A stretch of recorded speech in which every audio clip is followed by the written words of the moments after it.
Di layar kaca Anda terdapat Menteri Hukum dan HAM, Yasona Lauli, yang nampaknya sebentar lagi akan menggelar konferensi pers di depan awak media dan menjelaskan bagaimana kemarin proses ekstradisi dari Maria Pauline Lumowa yang diekstradisi dari negara Serbia dan seperti apa juga kelanjutan hukum dan pemeriksaan terhadap Maria Pauline Lumowa. Nampak di sebelahnya ada Menteri Polhukam, Mahfud MD, beserta jajarannya yang sebentar lagi akan menggelar konferensi pers mengenai kasus Maria Pauline Lumowa, salah satu tersangka pembobol Bank BNI cabang Kebayoran Baru yang merugikan sebesar 1,7 triliun rupiah.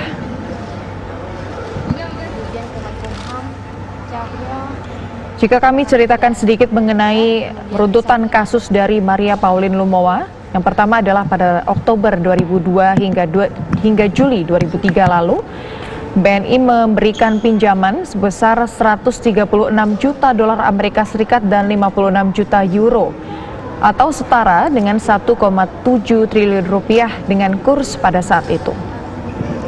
Pinjaman dari Bank BNI tersebut diberikan kepada PT Gramarindo Group yang merupakan PT milik Maria Pauline Lumowa dan Audrey Ngaworuntu. Dan pemirsa, kita akan mendengarkan bersama-sama pernyataan Menkumham. Oleh Pak Menko Polhukam, ini hanya untuk ditunjukkan bahwa orangnya yang kita bawa adalah yang bersangkutan. Silakan.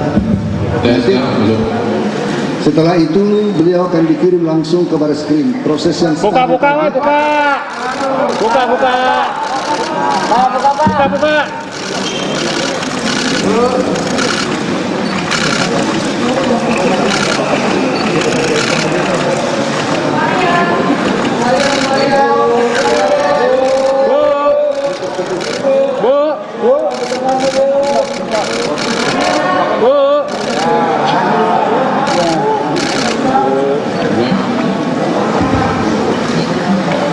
Baik, adik-adik semua, beliau sudah di rapid test, nanti juga beliau juga sudah memperoleh surat keterangan sehat dari sesuai protokol COVID dari pemerintah Serbia.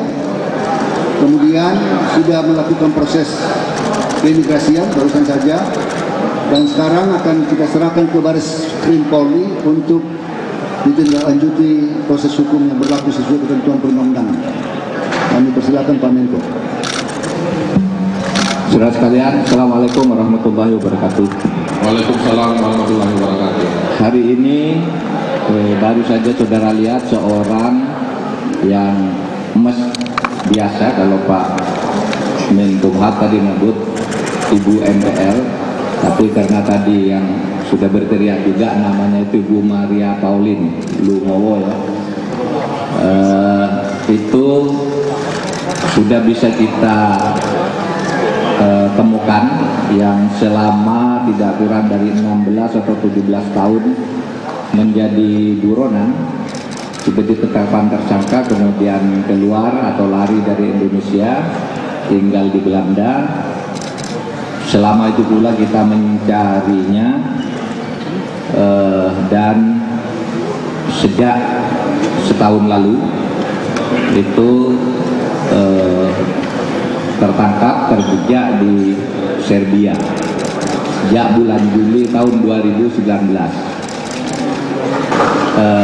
Kemudian sesudah melalui proses yang panjang dan diam-diam, berterima kasih nih kepada Bapak Menko, Menteri Hukum dan HAM, bekerja dalam senyap, tidak ada yang tahu, tidak ada yang mendengar, karena memang harus bekerja secara hati-hati. Pak Menkumham selama setahun itu pula melakukan komunikasi dengan pemerintah Serbia, sehingga pada akhirnya tadi malam atau kemarin sudah diserahkan secara resmi melalui proses saling kerjasama hukum, namanya MLA, Mutual Legal Assistance. Atas nama pemerintah Indonesia, saya mengucapkan terima kasih kepada pemerintah Serbia yang nanti Pak Menkumham akan menceritakan betapa baiknya kerjasama yang dilakukan dan fasilitas serta bantuan yang diberikan oleh Presiden Serbia, sehingga buronan ini menjadi kita bisa bawa. Bayangkan kalau lewat kira-kira seminggu dari sekarang, kira-kira kemungkinan akan lolos lagi. Karena pada tanggal 17 yang akan datang masa penahanan di Serbia habis dan harus dilepas kalau tidak segera terjadi kesepakatan penyerahan ini. Sekali lagi saya mengucapkan terima kasih kepada pemerintah Serbia, dan saya tadi sudah berbicara langsung dengan Maria Pauline Lumowa. Saya katakan hukum akan memperlakukan dia dengan baik, akan memperhatikan hak-hak asasinya. Bantuan hukum tetap harus diberikan, boleh menunjuk pengacaranya sendiri, dan Ibu Pauline tadi sudah mengatakan punya kuasa hukum dari Kedubes karena beliau sekarang menjadi warga negara Belanda. Saya kira itu pengantar dari saya. Rincian kisahnya akan disampaikan dan langkah-langkah berikutnya akan disampaikan oleh Bapak Menkumham, Bapak Yasona Lawli. Nah, sesudah ini kami titip kepada Bareskrim untuk ditangani dengan sebaik-baiknya, dan untuk selanjutnya Kejaksaan Agung Republik Indonesia juga untuk menangani sesuai dengan proses yang tersedia oleh hukum.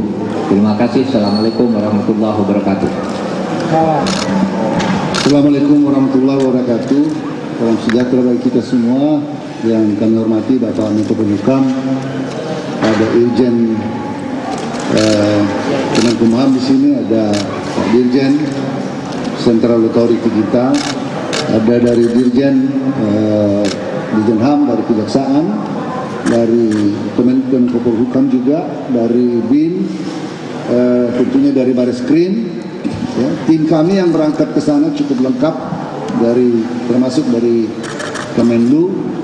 Ya, jadi adik-adik semua, teman-teman, ini adalah proses pencarian panjang yang kita lakukan untuk menunjukkan bahwa negara kita adalah negara hukum. Kita mencoba sebaik mungkin. Perjalanannya ini memang agak tertutup. Ya, beliau sudah ditangkap 16 Juli 2019 di Bandara Internasional Nikola Tesla Belgrade berdasarkan red notice. Sebelumnya, seperti juga barangkali adik-adik tahu, setelah melarikan diri ke Singapura, kemudian lari ke Belanda, ya, kita sudah melakukan upaya-upaya hukum juga untuk meminta agar yang bersangkutan diekstradisi dari Belanda 2 kali. Tapi pemerintah Belanda menolak dengan alasan kita belum mempunyai perjanjian ekstradisi dengan Belanda. Nah, pada waktu beliau ke Belgrade 1 tahun yang lalu, ya, almost 1 year ago, ya, beliau tertangkap, ya, karena red notice Interpol dengan nomor kontrol A13611/12 2003, tanggal 20 Desember 2003, red notice-nya. Ya. Nah, beliau adalah seorang pembobol BNI dengan yang lain-lain, dengan teman-temannya, melalui LC fiktif yang terjadi pada tahun 2003, ya, sebesar ini 1,2 triliun, itu tahun 2003. Jadi kalau dihitung sekarang mungkin kursnya sudah akan jauh lebih besar. Tersangka yang lain 10 orang telah dijatuhi pidana dan sedang menjalani hukuman. Nah, pasca tertangkapnya kita terus merespons setelah pemberitahuan dari pemerintah Serbia, Interpol Serbia, ya, Dirjen Ahu beliau, ya, tahun lalu langsung mengirimkan surat permintaan ekstradisi tanggal 31 Juli 2019 tahun lalu. Jadi tertangkap tanggal 16 Juli, kita terus langsung menindaklanjuti dengan surat 31 Juli 2019 Kemudian kita susul lagi dengan surat tanggal 3 September 2019, yaitu permintaan percepatan proses ekstradisi yang disampaikan melalui surat AHU, nanti bakal bisa dibagikan ya nomor-nomornya, tanggal 3 September 2019. Nah, jadi kemudian kita melakukan apa yang kita sebut pendekatan high level dengan pemerintah Serbia. Tim tadi ikut serta sebelumnya ke sana, staf dari Kemenkumham, dari Dirjen AHU, dari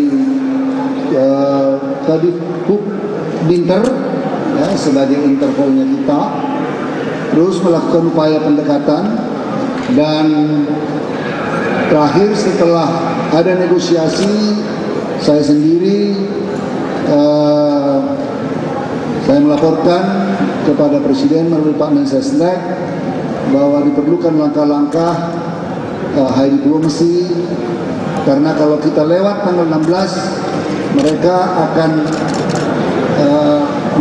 masa penahanannya akan berakhir dan mau tidak mau harus dilepaskan. Selama proses ini ada negara dari Eropa juga yang mencoba melakukan diplomasi untuk agar beliau tidak diekstradisi ke Indonesia. Dan ada pengacara beliau MPL yang mencoba melakukan upaya-upaya hukum juga, ya, upaya-upaya hukum juga yang menurut kemarin saya sebelum berangkat berbicara dengan asisten Menteri Kehakiman di bandara, beliau mengatakan ada upaya-upaya ya semacam melakukan suap, tetapi pemerintah Serbia committed. Ya, saya bertemu dengan Menteri Kehakiman yang diwakili oleh Wakil Menteri Kehakiman karena Menteri Kehakiman sedang cuti melahirkan. Saya bertemu dengan Menteri Luar Negerinya, Wakil Perdana Menteri, tetap komited, dan puncaknya pertemuan dengan Presiden Serbia. Saya menyampaikan titip salam ke Presiden, beliau sangat menyambut hangat. Ya, beliau mengatakan persahabatan historik antara Indonesia dan Serbia akan tetap kita pelihara dan tingkatkan, tidak hanya dalam bidang politik, bidang hukum, ekonomi, dan budaya.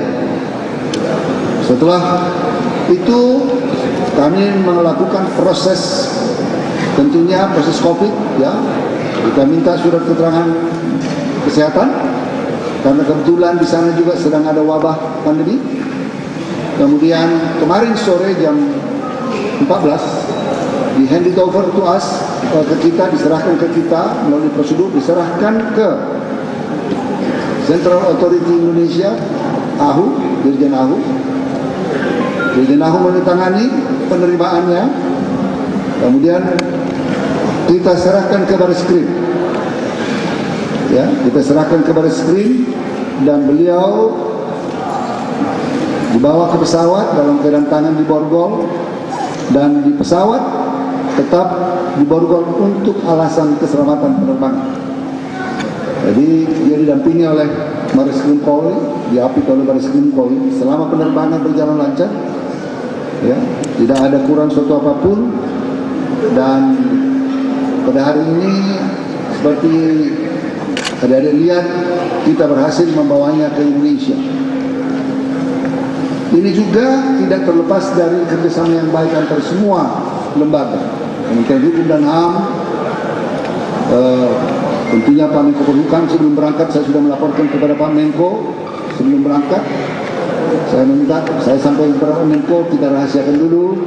Juga kepada Mensesnek dan KSP pada waktu itu kita rahasiakan sebelum betul-betul yang bersangkutan ada di tangan kita.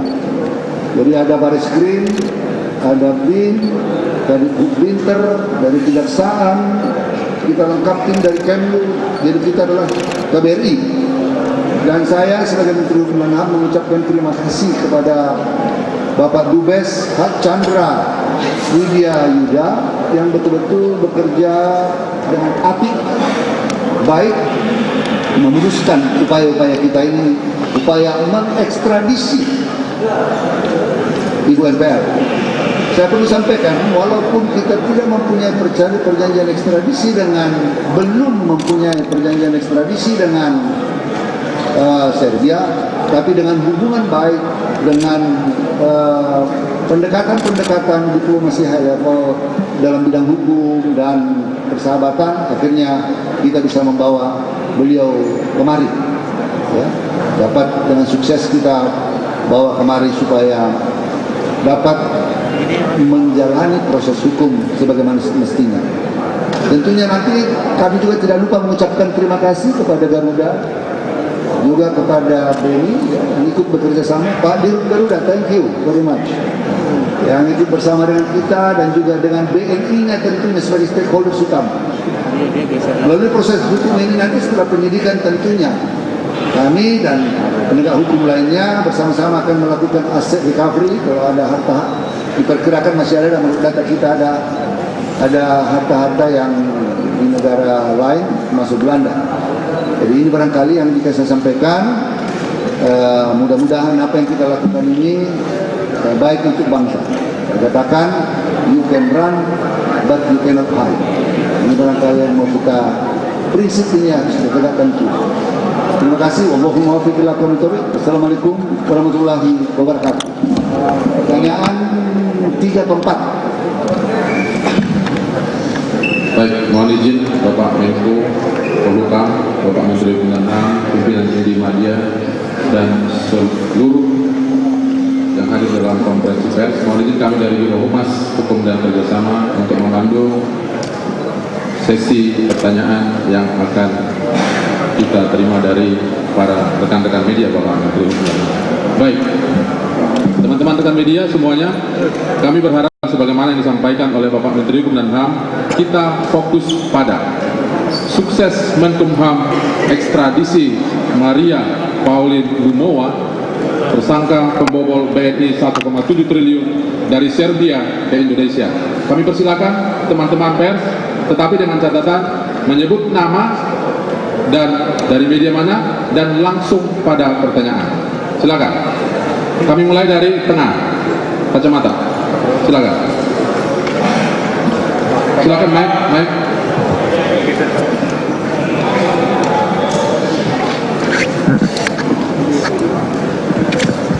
Langsung to the point. Pak Menko, saya dulu Pak Menko, Pak Menteri dari Berita1.com terkait dengan Maria ini sekarang kan sudah warga negara Belanda ya Pak. Sejauh ini langkah apa yang akan ditempuh pemerintah terkait dengan Maria? Apakah nantinya akan didampingi oleh pihak petugas juga? Terus terkait dengan penangkapan, ini kan Maria sendiri sudah ditahan di Serbia sejak setahun kalau tadi tidak salah dengar saya, setahun. Kenapa baru sebelum akhir masa penahanan dia baru bisa diekstradisi ke Indonesia? Terima kasih. Baik, siap Bapak. Itu aja ya.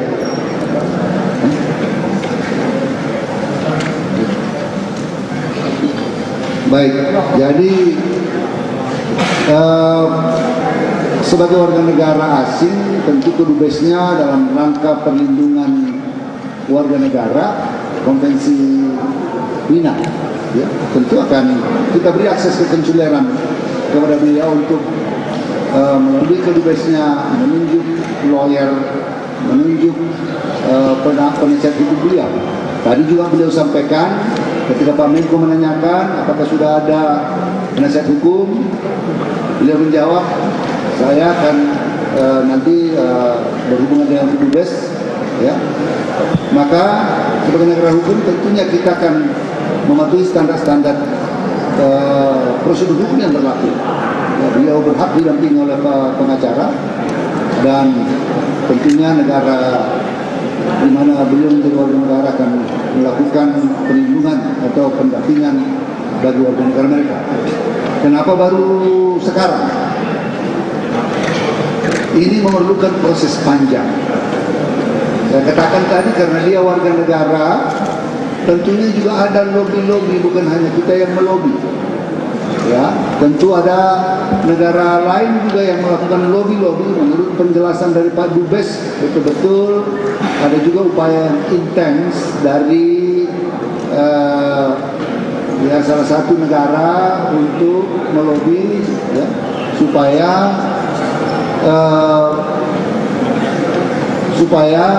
yang bersangkutan tidak diekstradisi ke Indonesia.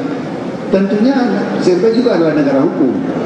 Mereka juga mempunyai proses ekstradisi, proses internal di Serbia melalui pemeriksaan pengadilan.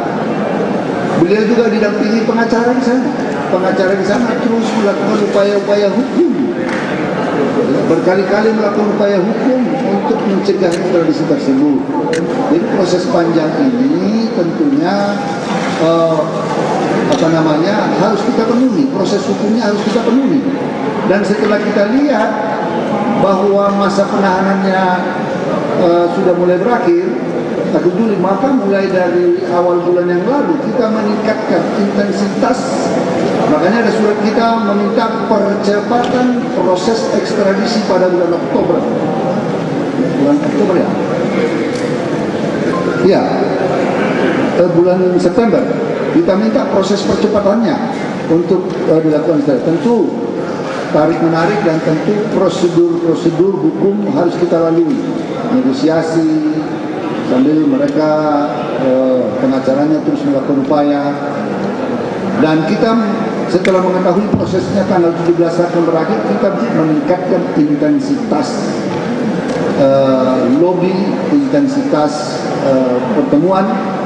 Dan kemarin puncaknya setelah kita melihat ada green light yang baik, mengapa saya sampai kepada Pak Menko, mengapa kami perlu? Karena biasanya ekstradisi biasa itu cukup di anggota level teknis. Mengapa? Karena untuk menunjukkan keseriusan kita, untuk menunjukkan high level bahwa kita committed.